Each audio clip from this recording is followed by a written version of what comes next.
जानेवारीत ज्यांचा जन्म होतो ना, ते लोक कसे असतात माहितीये? मी आलो, मी पाहिलं, मी लढलो आणि जिंकून घेतलं सारं. हमाल दे धमाल चित्रपटातलं हे गाणं जसं आहे ना, त्या गाण्यातलं वर्णन हे जानेवारीतल्या लोकांना अगदी परफेक्ट बसतं. कामात चोख, कुशाग्र बुद्धी, त्याचबरोबर व्यवहारात एकदम पक्के. एखादं काम हाती घेतलं ना की पूर्ण करेपर्यंत थांबतच नाहीत. त्यांच्या व्यक्तिमत्वाबरोबर संस्कारांची सुद्धा समोरच्यावर चांगली छाप पडते.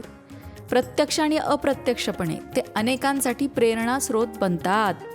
फक्त यांचा प्रॉब्लेम काय असतो माहिती आहे? समोरच्याचं ऐकून घेण्याआधी बोलून मोकळे धाडधाड धाडधाड. समोरच्याचं ऐकूनच घेत नाहीत शांतपणे. कोणावरही चटकन विश्वास ठेवतात. हे जरा त्यांच्या स्वभावातले आपण दोष म्हणू शकतो. हलक्या कानांचे असतात.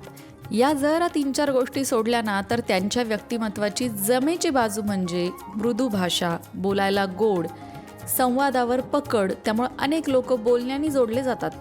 यांना पसारा अजिबात आवडत नाही. त्यामुळे आवराआवरी करण्याकडे यांचा कल दिसून येतो. नीटनेटकेपणा यांना लागतो. आता जानेवारीत जन्मणाऱ्यांची आर्थिक स्थिती कशी असते, सामाजिक स्थिती कशी असते, नातेसंबंध कसे असतात, लग्न कधी होतं, या सगळ्याबद्दल सविस्तर जाणून घ्यायचं असेल तर लोकमत भक्ती चॅनलवरचा संपूर्ण व्हिडिओ नक्की पहा.